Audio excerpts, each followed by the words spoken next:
حضرت عبدالرحمن بن عوف رضی اللہ تعالیٰ عنہ صحابہ میں سب سے زیادہ امیر تھے. سب سے زیادہ دولت اصحاب رسول میں اگر کسی کو دی گئی تھی تو وہ حضرت عبدالرحمن بن عوف رضی اللہ تعالیٰ عنہ کو دی گئی. جب مکہ سے ہجرت کر کے یہ لوگ مدینے تشریف لائے تو یہ لوگ سب کچھ چھوڑ کے اسلام کے لیے آ گئے تھے. تو حضور علیہ السلام نے انصار کو بھی بلایا اور مہاجروں کو بھی بلایا اور مدینہ المنورہ میں ان کی مواخات قائم کر دی. ایک انصاری اور ایک مہاجر کو آپس میں بھائی بنا دیا. کہا کہ تم ایک دوسرے کے بھائی ہو اور ایک دوسرے کی ضروریات کا خیال رکھنا. حتیٰ کہ حضور اس طرح ایک انصاری کو اٹھاتے ایک مہاجر کو اٹھاتے ان کو بھائی بنا دیتے. پھر ایک انصاری کو اور ایک مہاجر کو اٹھا کر کے حضور ان کو بھائی بنا دیتے. آخر میں دو لوگ رہ گئے, ایک حضور اور ایک حضرت علی المرتضی رضی اللہ تعالیٰ. تو اب سارے انصاری کسی نہ کسی مہاجر کے بھائی بن گئے تو صرف حضرت علی المرتضی رہ گئے اور حضور رہ گئے. تو حضور نے فرمایا علی تو میرا بھائی ہے, دنیا میں بھی اور آخرت میں بھی. حضور خود انصار کی جانب ہو گئے اور حضرت علی کو کہا تم مہاجر ہو اور میں اس جانب سے ہو کر کے ہم آپس میں بھائی بن جاتے ہیں. تو یہ مواخات حضور نے قائم کیے. پھر انصار نے اس مواخات کو نبھایا نا. اگر کسی کے 2 باغ تھے تو ایک باغ اپنے انصاری بھائی کو دے دیا. حتیٰ کہ ایک صحابی کی 2 ازواج تھیں تو اس نے اپنے انصاری بھائی کو کہا اگر تو چاہے تو میں تیرے لیے ایک بیوی کو طلاق دے سکتا ہوں, انقضاء عدت کے بعد تو اس سے نکاح کر سکتا ہے. یہاں تک جو ہے وہ انہوں نے ایثار اور محبت کی مثالیں قائم کی. حضرت عبدالرحمن بن عوف کو جس صحابی کا بھائی بنایا گیا تھا تو اس نے پیشکش کی تو حضرت عبدالرحمن بن عوف نے کہا کہ آپ کی دولت آپ کو مبارک, آپ مجھے بازار کا راستہ دکھا دیں اور پھر آگے میں جانوں اور میرا کام جانے.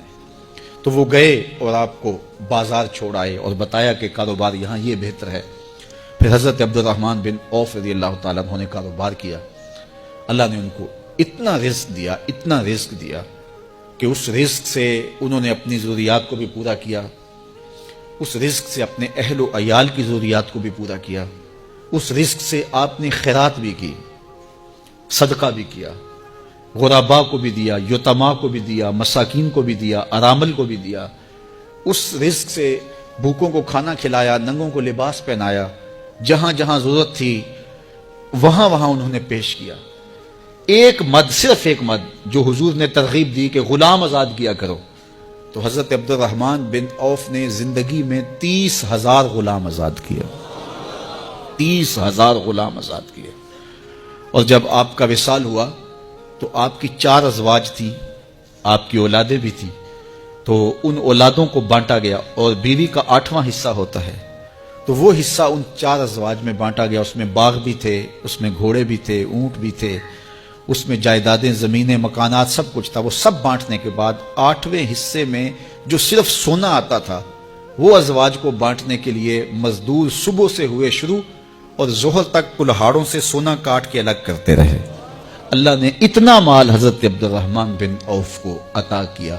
تو اللہ سے مانگو تو دولت قارون نہیں, دولت عثمان مانگو, دولت عبدالرحمن بن عوف مانگو کہ اللہ فراواں دے جس سے اسلام کو, مسلمانوں کو, اسلامی معاشرت کو, دکھیوں کو, لاچاروں کو بھی فائدہ پہنچ سکے.